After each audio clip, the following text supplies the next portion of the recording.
for forgetting to mention your name. Thank you. Thanks very much, Dignitary David. We have a challenge. We have a double challenge here. Of course, we have to keep you awake after this launch, but at the same time, most of us here, we have a challenge. We have to be somewhere else in exactly 45 minutes. So we should make sure that all our panelists have time to present what they have to do, and then have also time to do some discussion here and there. So I'm not going to take much time in terms of introducing our panelists. The only one thing I can see here is that we do have a very good panel, people that certainly you already know. I'm seeing that Africa Union is represented here. UNECA also, the United Nations Economic Commission for Africa. Ghislain, who is also from here, is going to talk about interesting subjects. You hear about them. And then we are going to have Mrs. Maria-Luz Vega doing this remotely. I'm going to give, of course, a maximum 5 to 7 minutes to my panelists before we open up to the conversation. So briefly, at least I would like to actually thank Isaac for this workshop. Like I was telling David, I found the thematics quite pertinent. I mean, discussing education in Africa and also hooking this to internet economy is definitely what we have to do. The whole issue about the digital entrepreneurship in Africa is something quite important. I'm coming right now from Durban, from the World Economic Forum in Africa, and believe me or not, that was the real issue people were discussing, how to actually create jobs, how this digital economy is going to really fast-track development in Africa and also bring some sort of fulfillment that we all are expecting for. So definitely that was a good choice, David and your team.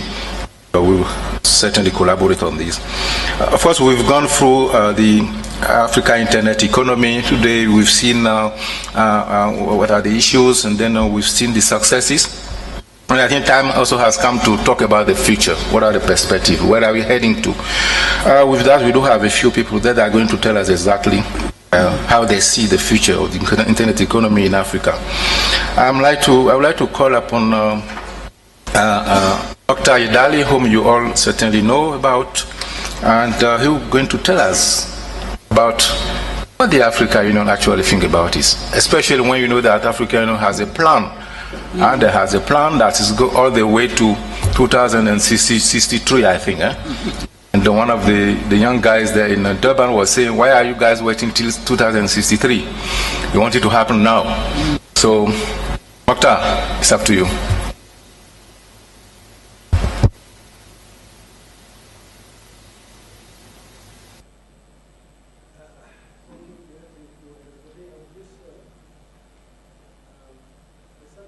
To introduce, actually, yes, sorry.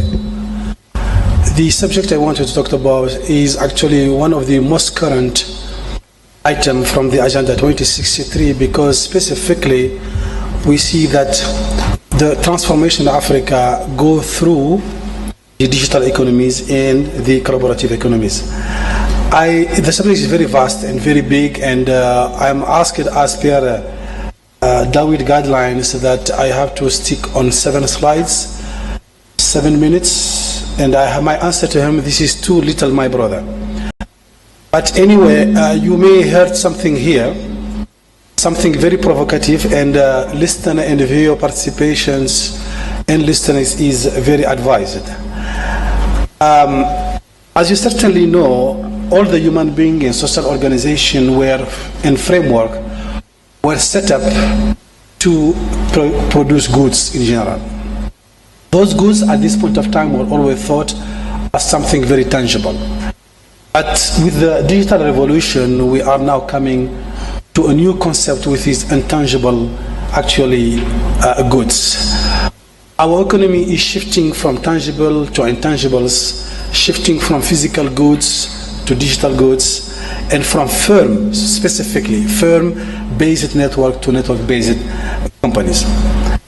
The network-centric organizations are today the one who are leading our world, specifically if you think about what Facebook is doing by creating, their own co-creation with their customers. The Amazon, which is actually a digital platform for exchanging. The shared assets, like what Uber and Airbnb are doing, and the big data that allow us to analyze our economies today, that is actually all provided by Netflix and Google, which means that the future of our life is actually intangibles and networks. Just to give you an example, if you look at Uber, for instance, as a company, its value is $70 billion, and they have no car, and they have more than 1 million drivers. You go to Hertz, their value is only 7 billion, and they have 50,000 cars. You go to Airbnb, and you have, their value is $24 billion, and 1.5 million homes to rent, and they don't own any of them.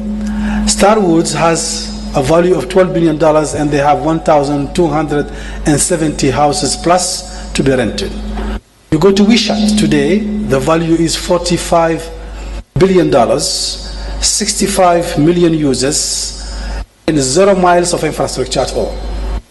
AT&T, 207 billion, but they have 122 million subscribers and 11 millions of network fiber. All this to explain that how our new economy is actually, you don't have to own, you don't have to buy, you all have to have a digital platform and have the innovation spirit.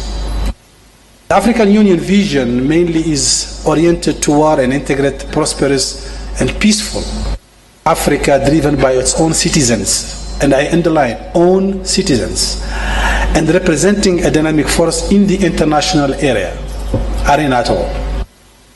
The digital revolutions will allow us and may allow us actually to meet those goals. All we need today is a shift in our mindset and think of the new approach of our development, specifically in the area of education, health, peace and security, and food security. The sharing our economy, or what we call the Uberization or Amazonization, if I may say, of our economies, allow us to meet all these requirements. In the area of finance, for instance, we have the crowdfunding to fund.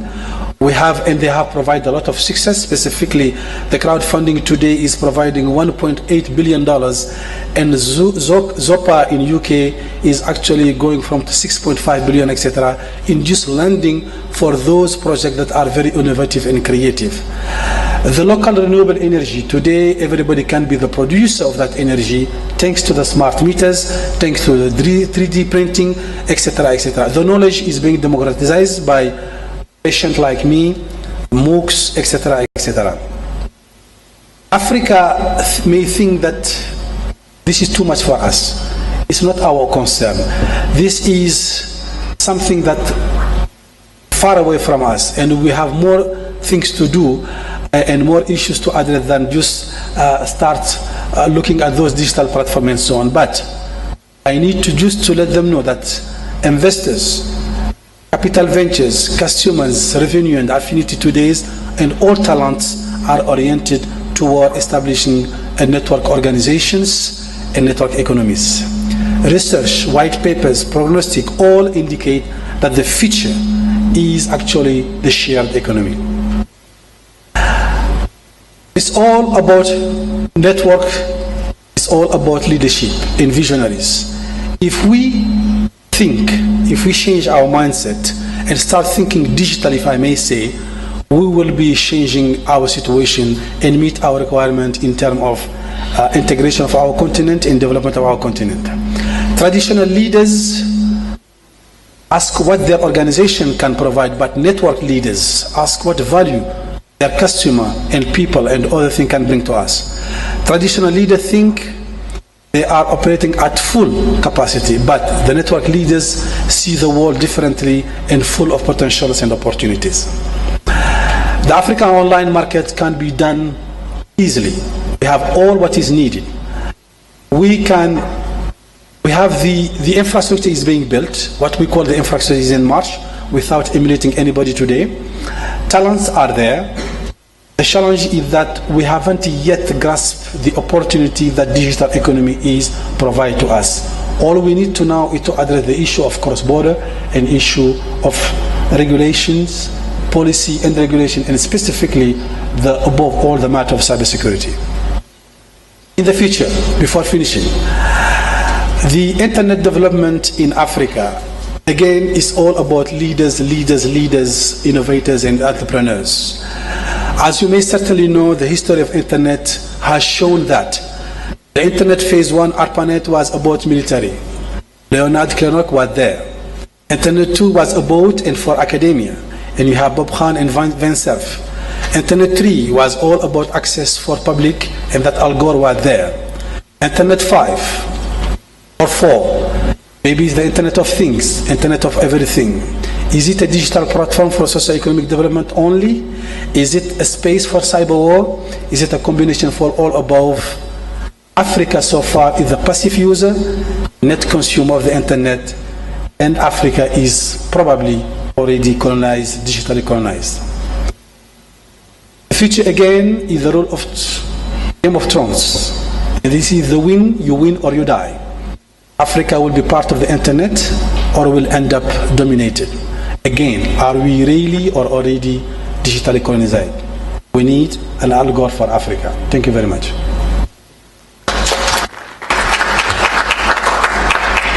Thank you very much, Moctar. It's about 11 minutes, but you... okay, I like the ending. There are so many things to take away anyway. So we are going back on that one.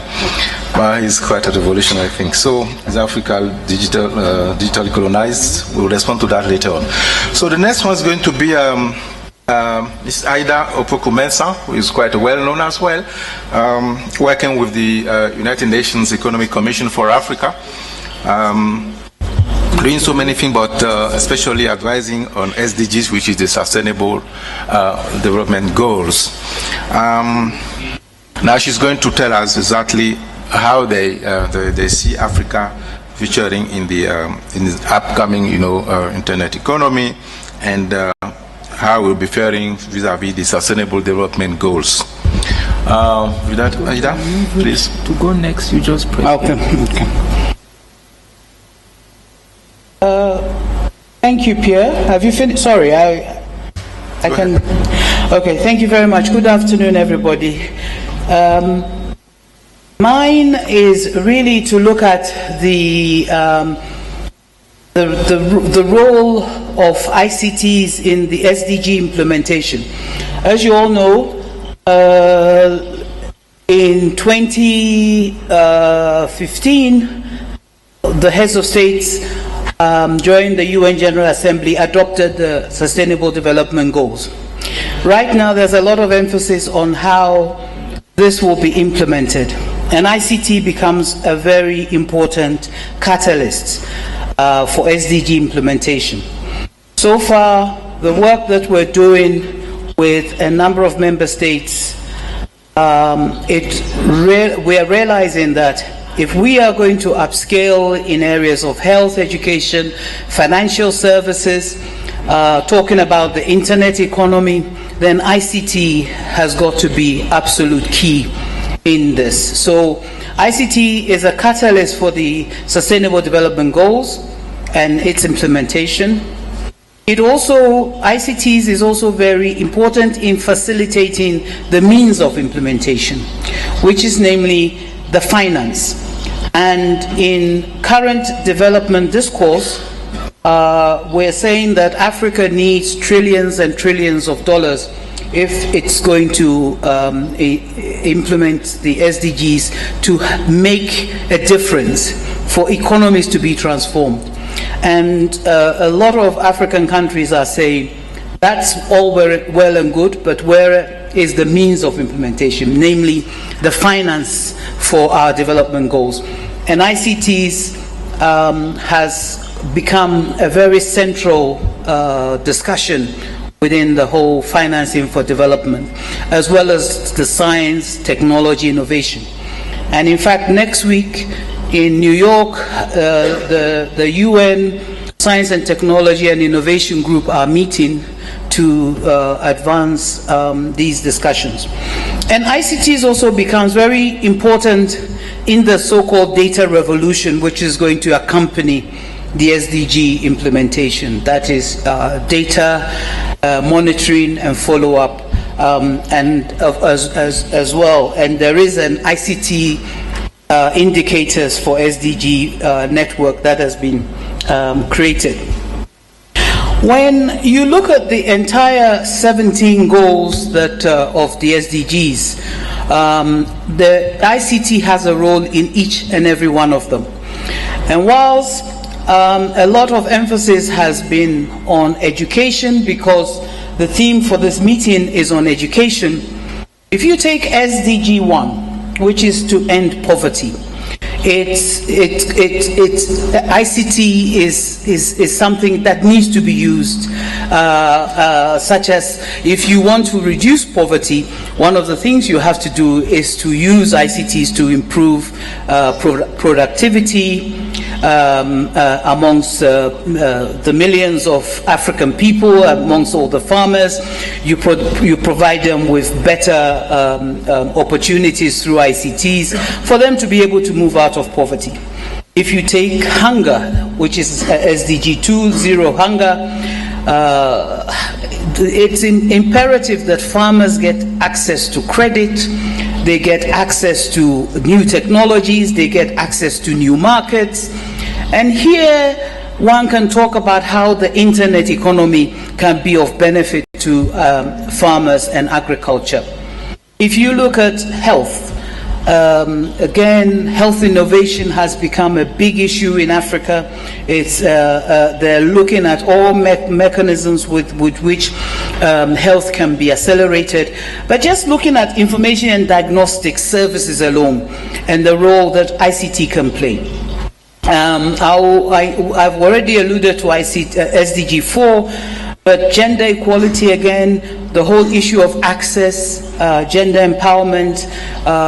Right now in the Smart Africa meeting, we're looking at the whole issue of girls and women and their access to technology as an equalizing tool, as an empowerment tool.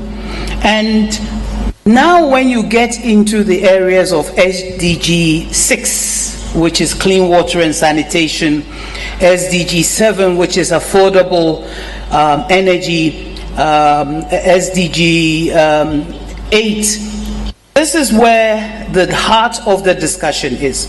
SDG 6, which is water, we're looking at how we can put in place smart meters, and we even venture into the area of the application of IoT, Internet of Things. I know in Rwanda they have started introducing IoT for energy efficiency and water meters in the effective use of these services. So smart grids, both for energy and for water, becomes very critical. SDG 8, again, another area where maybe the whole discussion around the internet economy has to be deepened in terms of looking for jobs, because the internet economy is supposed to, in some ways, expand the traditional economy and increase and enhance productivity and growth. And ICTs is an important determinant in this. And studies have shown that a 10% increase in ICT capital service is associated with a 0.9% increase in GDP. So this is a very important discussion that we need to look at within this context. SDG 9, looking at industry, innovation and infrastructure. Again, we have to look at how SDGs, ICTs can play an important role. The whole discussion, and I haven't heard this discussion, but the whole discussion around 3D manufacturing for instance, is something that we need to look at. And SDG 10, reduction of inequalities, is again something that we know ICTs can be applied to, whether it's ensuring access for disabilities or those with disadvantaged groups, or SDG 11, which is looking at sustainable cities and communities. And I'm glad that the Smart Africa Summit, the theme is on looking at smart cities. But in all of this, I mean, the whole advent of smart cities was because it's an ICT-driven effort. So, and you know, going right through to SDGs 12, 13, climate action, again, and ICT is very key in that. We need applications in all, ICT applications in all the areas that will help us to manage climate change. The whole issue of the blue economy, SDG 14, life below water, again, when you look at ecosystems, the monitoring of ecosystems, weather patterns, pollution, and all of that, you can't do that without geospatial technology or other ICT applications. And again, life on land, a similar situation. SDG 16, ICTs has proven to be a useful tool in areas of conflict and humanitarian and peace building, and especially when you look at the whole area of governance, election monitoring, and all that. And then SDG, the last is SDG 17, which is partnerships for the implementation of the goals.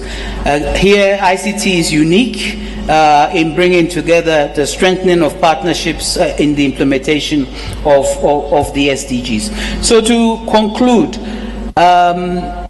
there's no doubt that ICTs is going to be very instrumental in the implementation of the SDGs. However, there are two intersecting points that I would like to leave you with. The first is the whole area of enabling policy. Whether it's national policies, whether it's national broadband policies, as well as the supply side, demand side policy issues. All of these things need to be discussed, looked at. And then the whole issue of ICT rollout. If ICT is going to be an integral part and integrated into the economy and into all sectors, the whole ICT rollout becomes very important. So the integration in public sector, again, this has been alluded to earlier this morning, and the acceleration of innovation hubs, and as well as solutions to facilitate diffusion of ICT, facilitate the diffusion of ICT-based solutions is important. And above all, we need to remember that content is king. Thank you very much. Thank you very much, Aida, for taking us through relationship between ICTs and MDGs, and thanks so much for also staying within your 10 minutes limits. Thank you very much. You ended up, strengthening the importance of local content. But definitely we are going to talk about this. And Ghislain is going to take us through that one. So we are going to see, and this is what they are calling the local content gap. So Ghislain is going to tell us exactly how they are tackling this issue from this country. Ghislain is the CEO of RICTA, and RICTA also is the one that manages the CCTLD from this place, and they are also hosting the Internet Exchange Point, in Rwanda. So Ghislain, please. Thank you very much. Good afternoon. Bon après-midi à tous. Mine will just be building on top of the predecessor who presented about the global or the continental status. So I will be talking about how in Rwanda, with RICTA and the partners that we are working with, are trying to fill the local internet gap. So Basically, we know that a substantial portion of the local internet content is hosted overseas. As far as Africa is concerned, it's either in the US or in the Europe, UK, France, and so on and so forth. And it is growing. It's very important to know that it is growing. Therefore, we need more capacity to get that content back when we want to consume it. Thirdly, might be getting cheaper. I think in the room we don't have internet service provider. But as far as transit cost is concerned, the price is dropping, but the volumes are increasing. Therefore, there are no savings being made. So it is getting cheaper, but the volumes are going up. So what is the problem that we are trying to solve? Content sitting in UK or in US, the viewer being in Rwanda, there is a problem called distance. Distance, as far as networks are concerned, it's a problem of delay. It is the time it takes a website to load. As it is taking more time to load, then person get tired and they lose confidence in that content. At the end, consumption reduces, which is a very big problem. Proximity means fast loading page, spend more time on the page, more consumption. It means you can do more even with the website. What is the ultimate goal? It's about enabling the digital economy. We're talking about local content hosting in Rwanda, but ultimately we are thinking, back in our heads, we have the impact it has on our economy. You name them: e-commerce, e-business, e-government, e-health. There are things you cannot offer to your population because it takes time to load the page or to do a transaction. There are things you cannot offer, as in video service, services related to audio or video that you can't offer because they are sitting far from where the user is located. So, with ISOC and other partners, we launched a pilot test phase, and I think you can, if you all seen the report that was launched yesterday, you can go and get the data from that launch, from that pilot phase that we tried. So the objective is to assess the impact of hosting locally on the website within Rwanda. So the findings were like low latency, was leading to new and returning visits. So as the website were close to the user, so we had new visitors and we had more returning visitors on the website located in Rwanda. It is quite an important thing to note here. It's that not all websites should be located locally within the country. We've noticed that some of the websites in Rwanda are visited with people who are not necessarily in Rwanda. It doesn't make sense for them to come in Rwanda. At most, they can have a mirror in Rwanda or wherever close to the consumers is. It makes more sense for moving site back and it's important to have the website back in the country. But most importantly, there is an ecosystem around that needs to be developed. So supporting environment is very important. Here we talk about skills, we talk about security, how those websites are secure, and so on and so forth. So I'm not saying here we should bring all the websites back to our country. No, that's not what I'm saying. It is not the only thing that will solve the problem. But we need to create an environment, we need to build the capacity, we need to train the engineers, we need to think of customer care and all those things that are supporting the business. And payments, because that's as well very important. Another word of caution is, I think you've heard about something called data localization law, whereby for example, Facebook wants to come and host its cache in X country, and it is obliged to put its servers within that country. So what I'm saying here is not that we are proving that it has to be locally available. So what I'm saying is that we are not giving proof that we need absolutely to have everything located in the country.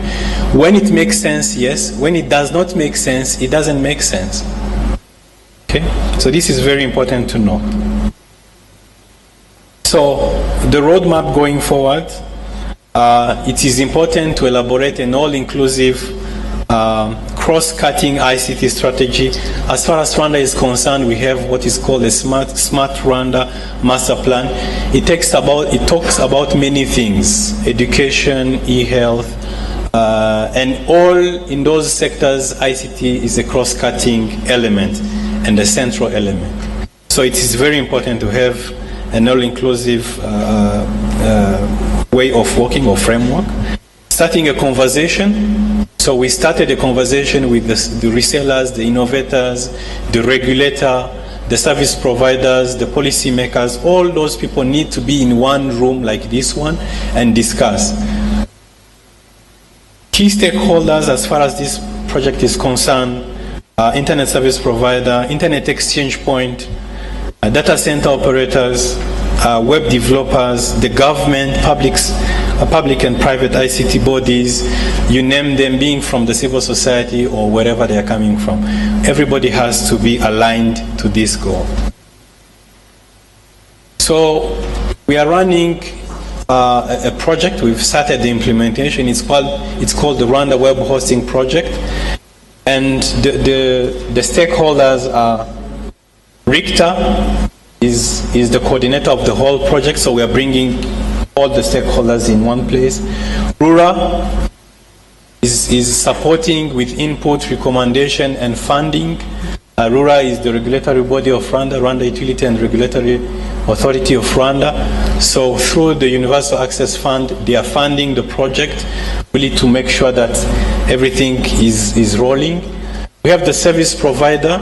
Because we are talking about hosting locally, we need people who will be able to provide the virtual machines, the servers, and so on and so forth. So they are part of that project. Supporting organization, I can name Internet Society. We are talking about the Rwanda Cybersecurity government body which is helping to secure the websites. We are talking about DINE, which is helping in monitoring the impact of this project. If, as we are growing the number of websites locally hosted, how can we evaluate and make sure that it is really reaching its objectives? We are talking about the beneficiaries. The beneficiaries are actually the reseller, those people who are going and talking to businesses for hosting. So all this multi-stakeholder approach towards gearing towards achieving this whole project. So the government role is to facilitate, establish a career-neutral data center, understand the content regulatory environment. We are talking here about intermediary liabilities. It's quite important for someone who has content, hosting content, to be protected, that he will not be liable for any content that is infringing the law. So this is quite important as well. Facilitating training and capacity building and developing a regional market. Because if there is no regional market, it doesn't make sense for an investor to invest in web hosting business. So as far as businesses are concerned, data center are really encouraged to charge competitive prices. We are trying as much as possible to have prices that are equivalent to what GoDaddy is offering, Namecheap, HostGator, and so on and so forth, so that they can offer competitive packages locally. Dynamic billing, this is quite important. For now, if I'm using my phone and I'm accessing content that is served from local and content which is served from London, there is no price differentiation. Ultimately, it should not. But it will encourage people to develop local content if there is an incentive for local content with different pricing. developers to understand the benefit. This is awareness, hosting businesses to develop adequate and affordable packages. That is as well very important. If in US someone is offering a 300 gig package, it doesn't make sense for us, because for us probably we will start with static pages that use less space. So going forward, a stronger partnership between the stakeholders will ensure a win-win outcome. So again, we are trying this and actually implementing what my predecessor have mentioned, that we need to create the local hosting environment, and we hope it will be successful. Thank you very much. Thank you, Ghislain, for highlighting what needs to be done as far as the local content and gap is concerned, and quite interesting program you guys have here, and we'll be certainly hearing more about that one. With that, now we still have one of our panelists is going to be doing this remotely. So Mrs. Maria-Luz Vega, coordinator of Future of Work initiatives. I think she's going to quickly elaborate on the impact, opportunities, and eventually threats, of ICT and labor. She's a specialist, in fact, in that field, and she'll be doing this remotely. I hope she's ready. Listen to her, please.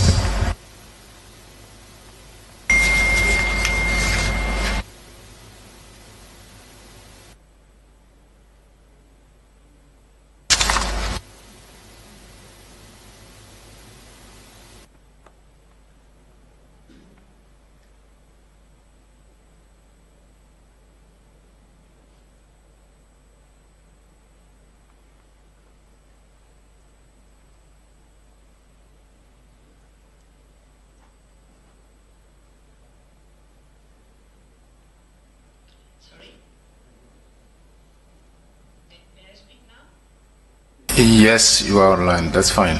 We can hear you. Can you hear us?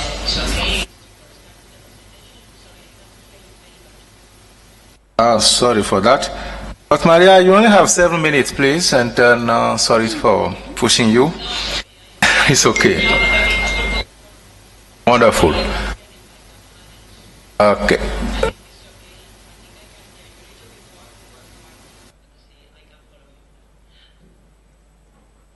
Okay.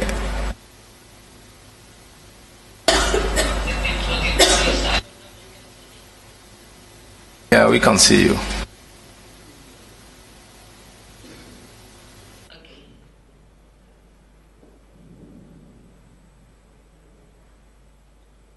I can start? Okay.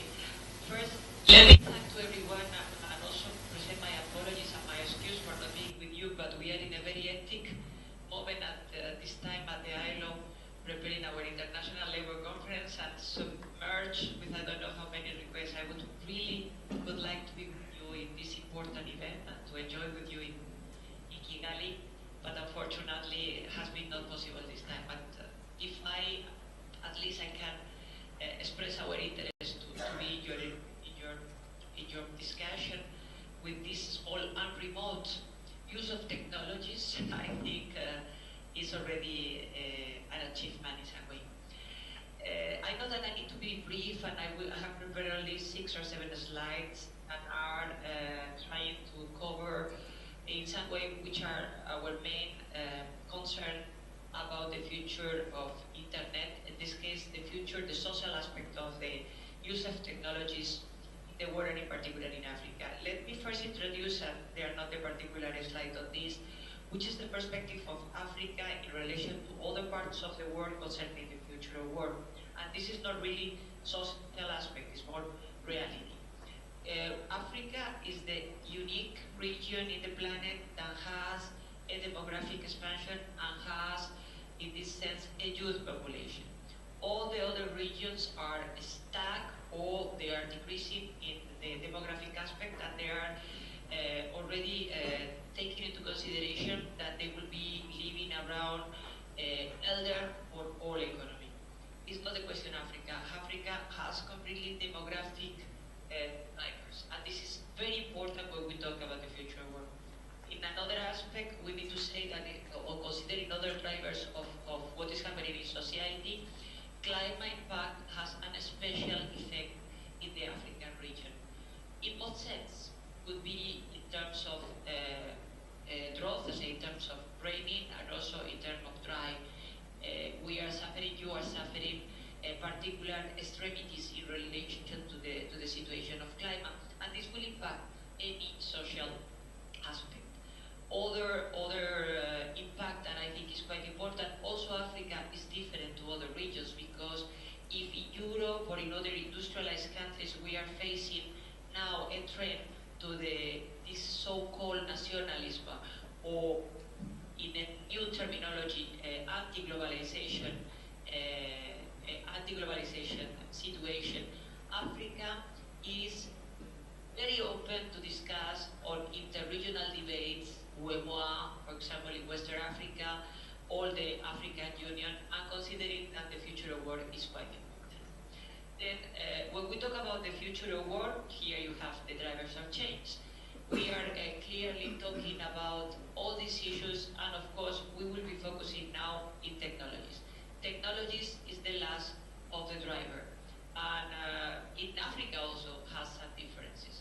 Probably you have been talking during this conversation and during these 2 days that the main and the first bank application using technologies were produced in Africa, because of the use of mobile phones in Africa is higher and has been the best and the first in using and creating new application.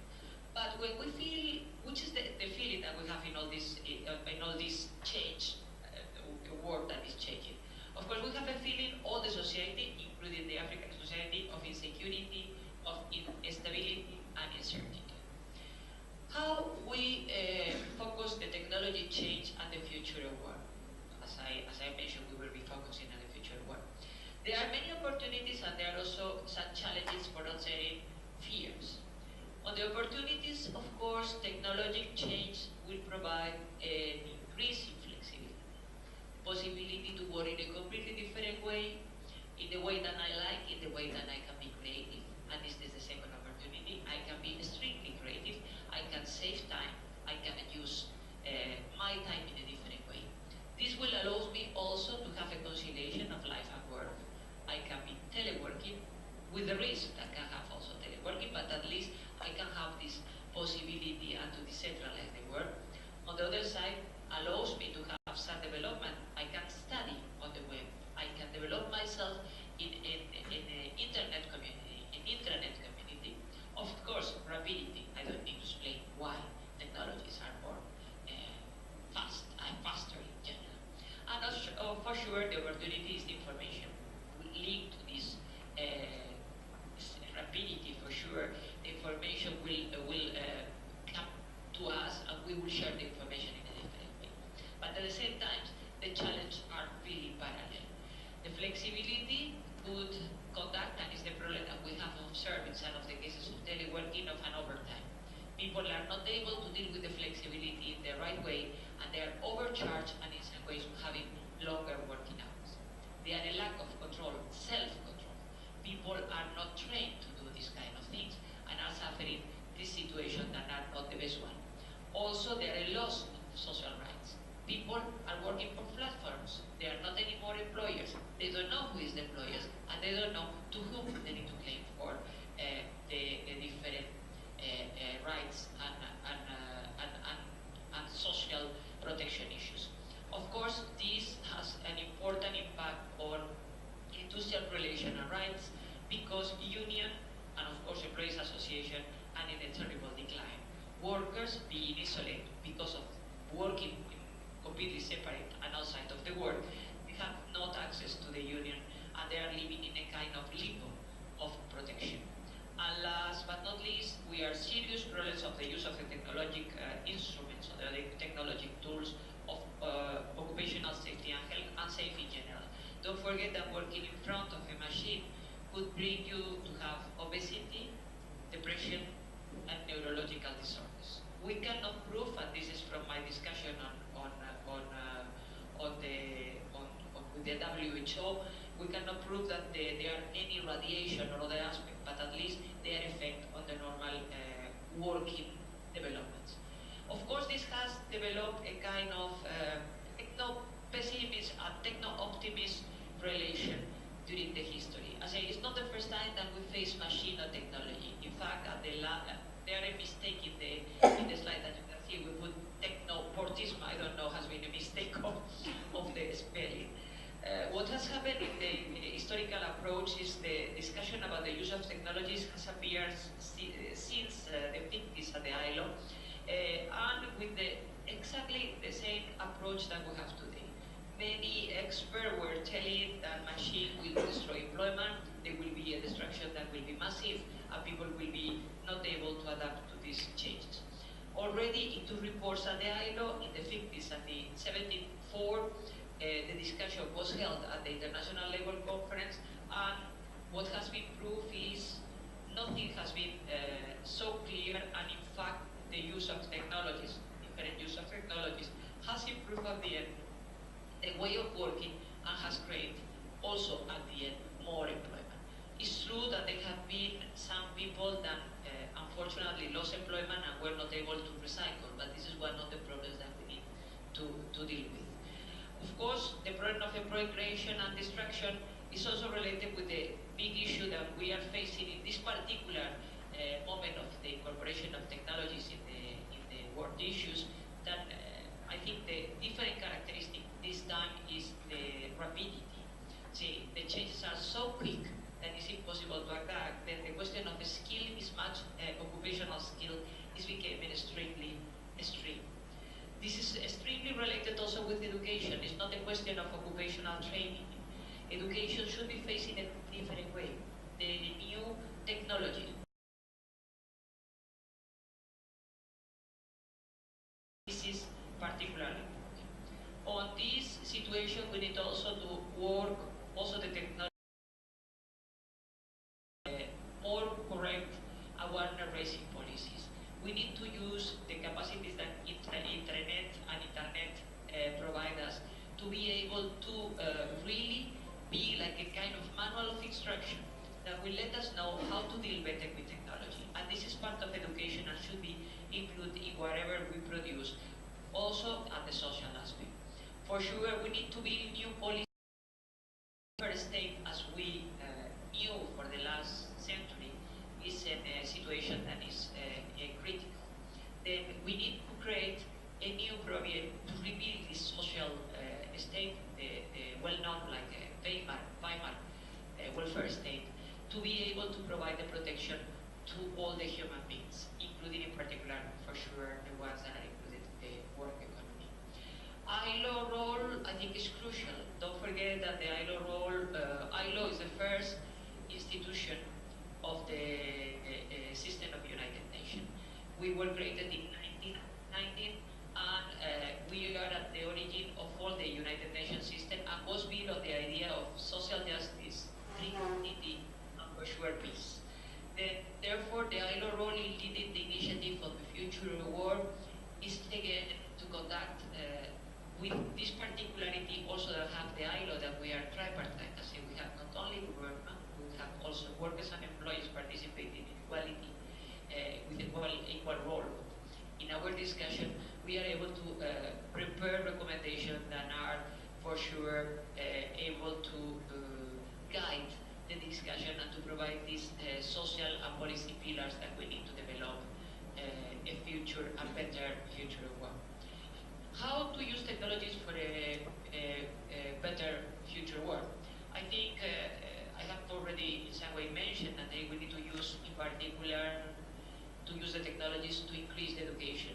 We need to avoid the illiteracy, but not only know the illiteracy in terms of reading, writing, also the technological literacy is fundamental, and this requires a lot of effort. We need to involve all the population.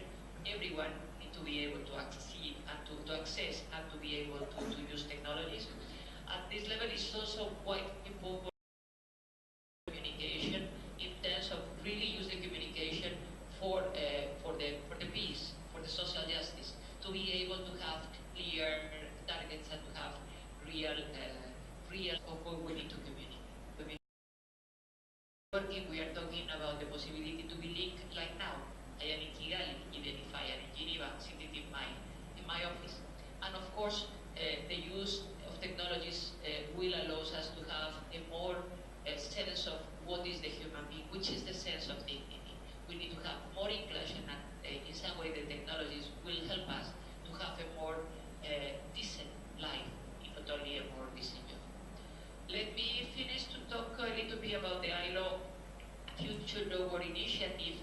why we have, or in which way we are structuring this future award initiative, where Africa, by the way, has been the region that has been more active, in fact.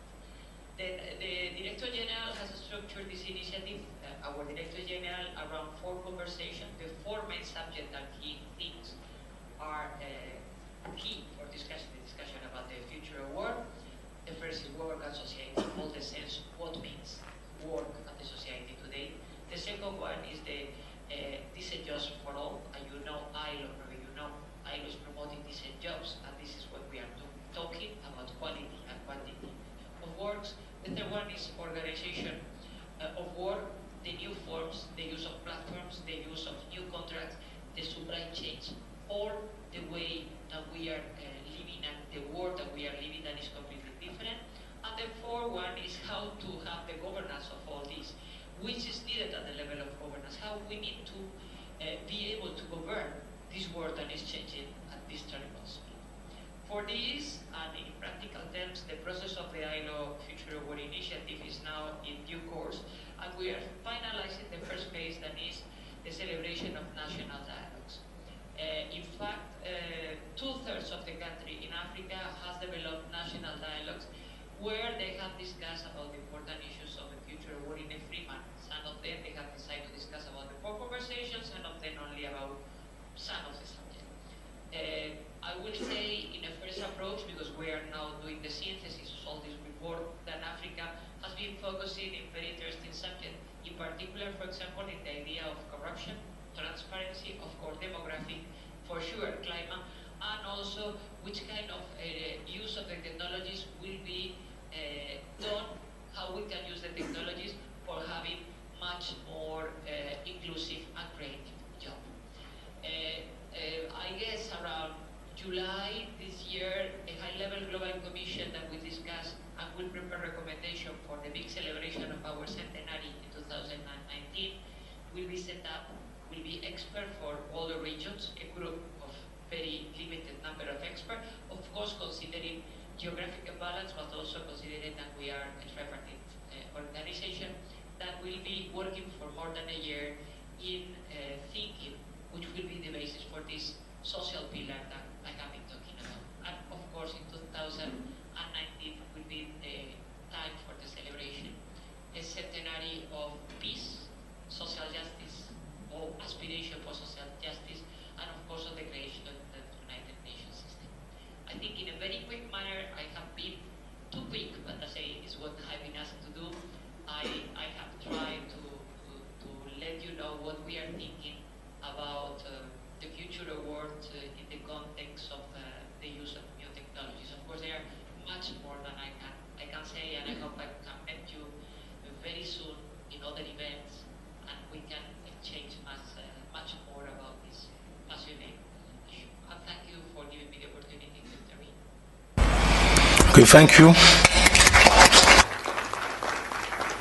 Thank you very much, Maria-Luz. Yes, certainly you had more to tell us.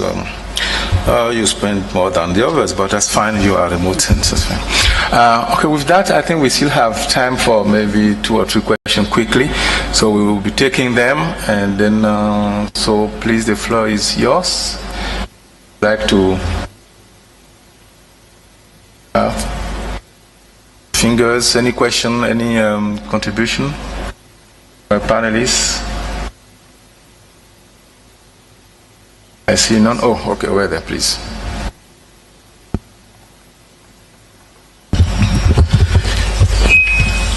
Thank you so much for your presentations. I am Norbert Komlan Glakbe. I come from Togo. I'm the president of the ISOC chapter. My question is related to the hosting of local content. So my question is going to Ghislain, but also to the other expert in this forum, but I'll ask my question in French.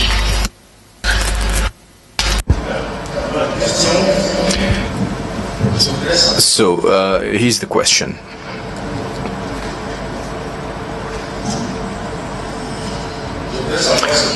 I would like to understand what is done in terms of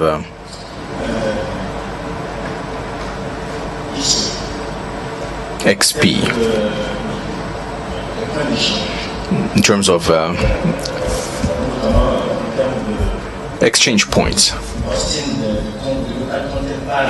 and the hosting of local content by major groups in countries where Google or other big corporations actually come to host their cache to bring the content close to their users. So what is the practice? What is the process? By hosting their content locally, it is evident that the users will have the benefit of actually accessing quickly the content.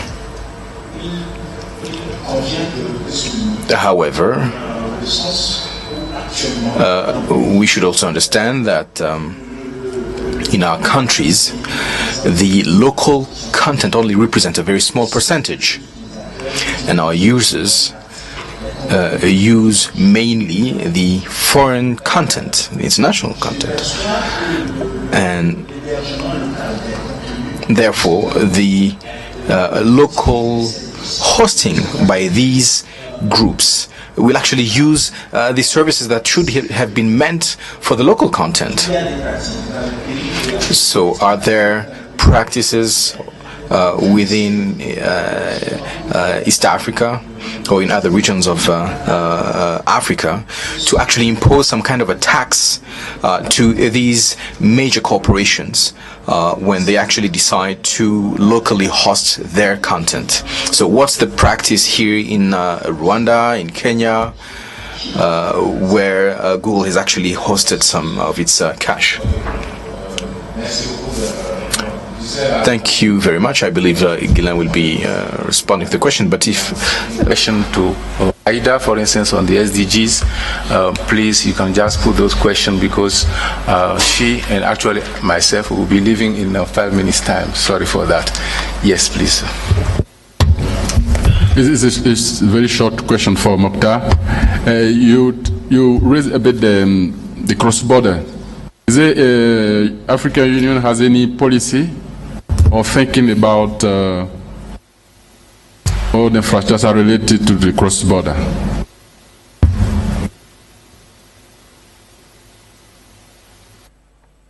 Any specific question to Aida?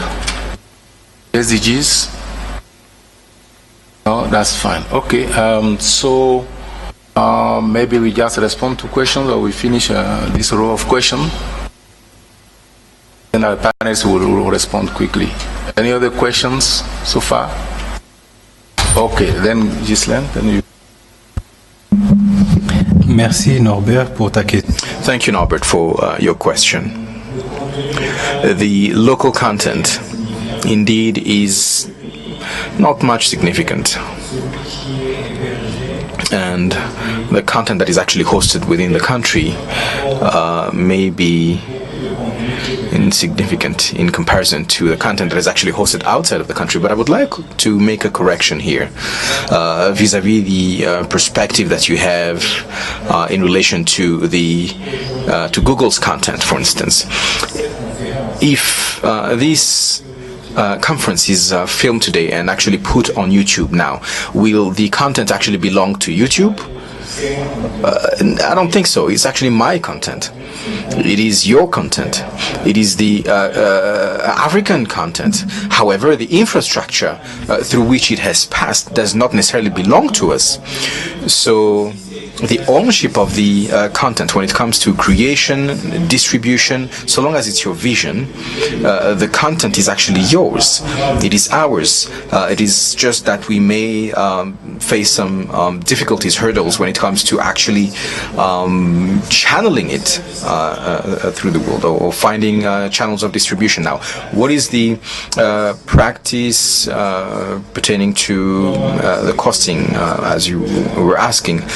I can probably talk about East Africa here, or at least the East African community. There's no taxation or tax imposed on such services offered, although a discussion was initiated to find out how such stakeholders could actually contribute to the countries. And I believe, again, this is a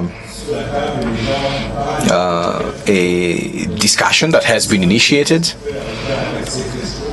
to find out how some kind of a tax could actually be imposed. The question should also be, what will I be gaining as a final user? If MTN can actually give me a different price for local content, for instance, in Rwanda, when you have a SIM card on Tigo or MTN, can actually, freely access local content. But now, as a final user, will I actually be gaining anything? Yes. But YouTube will also gain something.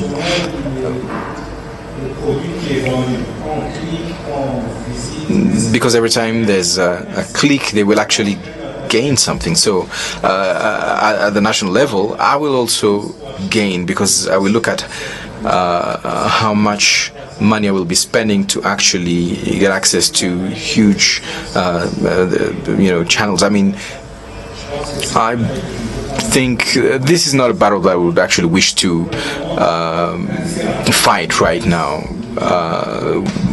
I don't think we should actually focus on taxing or imposing taxes on these major corporations. Thank you. Thank you very much, Ghislain. Ghislain responded appropriately, I believe, to the question, and we have to focus on the strategic benefit here. We shouldn't actually think about, trying to suspend this or that or impose stringent regulations. What we have to focus on is actually the benefits that you can actually draw from such investments made into local hosting, for instance. But you can also develop your own local ecosystem and your local content and actually work on that. So I think it's a good debate, but we need to take the time to actually think about this critically.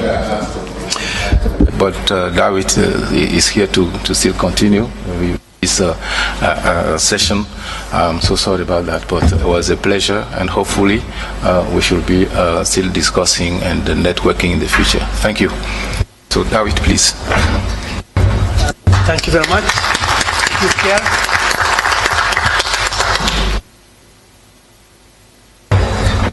Sorry, Pierre has another meeting, an important meeting in another hotel right now, so he has to leave.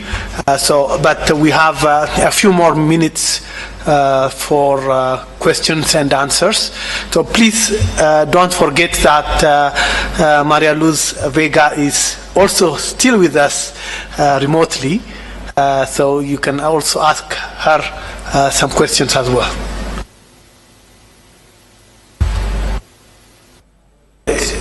Yeah, Moctar has something to say, and then Ahmed. And actually, I'm just answering to the question about does African Union have a policy on cross-border connectivity? Is that correct?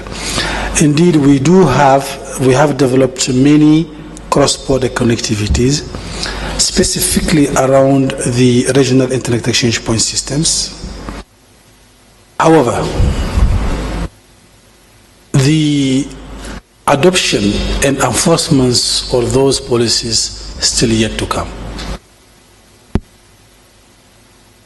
Thank you, Moctar. Ahmed? Thank you. I have two questions. First, for Mr. Moctar Yedaly. How do you think that the informal enterprises or markets can be strategically involved into the development of the African online market? This is my question. And the other one is for Mrs. Maria-Luz Vega. What does she think about the changement of comportments brought by the new use of technology by youngsters, and how it will impact on the future of work initiative? That's all. Moctar, then Mrs. Vega. This is a very good and wonderful question, and it requires a lot of explanation, by the way. However, I would like to try to make it very short. The biggest problem we are facing is actually with regard to the digital economy and internet, is that most of the time we don't know about opportunities that are there. That number one. Number two, the thinking of our leaders, and this is what I was trying to underline. Can you push that button, please? That one. Sir. Can you push it? Yes, it's done. The second is there is no national nor continental strategy or vision related to really trying to tap on the opportunities provided by internet economies. At this point of time of our evolution, we still conceive internet as a messaging and maybe knowledge research platform. It's not yet fully used in terms of addressing the issues related to socio-economic development in any of the sectors at all. Therefore, today, all we need is actually, as I was saying, is to change our way of thinking and use these opportunities that are provided.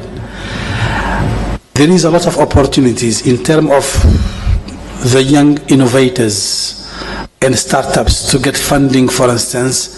There is many opportunities that are provided in different platforms that are outside of the continent. We need to bring that here. We need to make sure that our business people and entrepreneurs are providing that such a crowdfunding for young entrepreneurs to actually get the funding for their apps. And I have seen many developing apps. That's what I'm saying, talents are in Africa.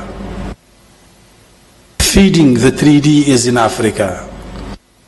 The low cost of energy is in Africa. All we have to do is blend all and create the vision, strategy, and action plan around that. Thank you. Thank you. Mrs. Vega.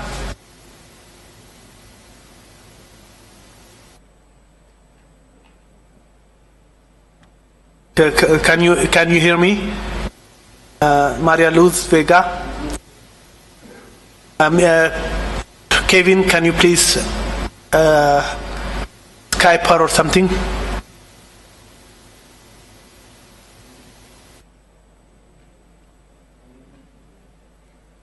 Yes, sorry, I was not in muting. Yeah.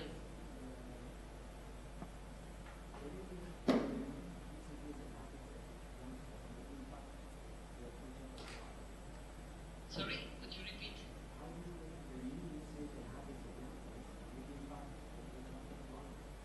On use. I think this is not easy. In which way? Everyone needs to support the future of work. In some way, what can I say is we need to count on young generation. We need to count on in which way we need to structure. But I think it's a working process. I have not a real clear ideas on how we can really support this kind of things. This is a quite important discussion. I think we need to open the discussion. I think ideas are more than welcome. It's okay? Could you hear me? Now? Yes, now it's better, but we were, it was not very clear, but we were able to hear you. Can you hear me? I don't know if I can answer because there are some cuts of the sound that then I cannot see. Okay.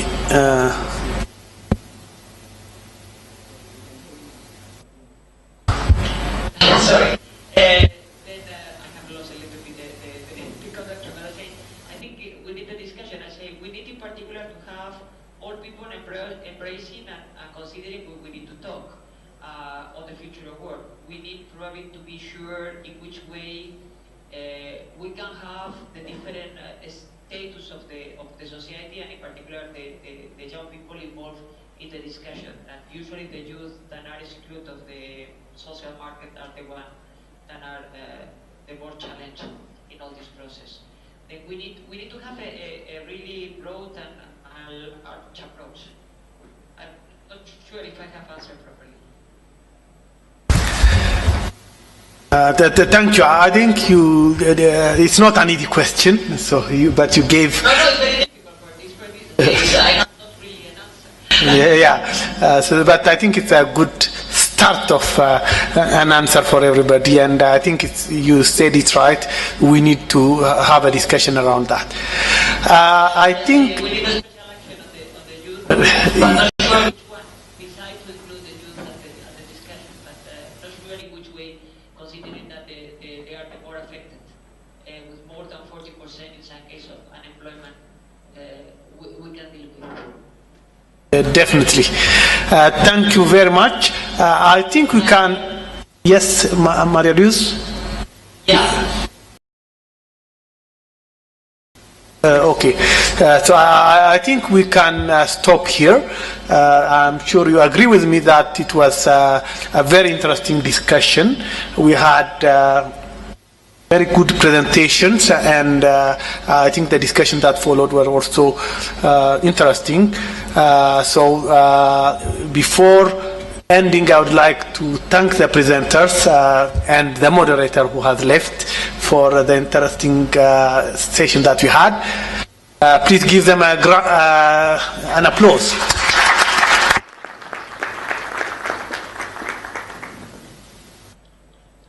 Yes.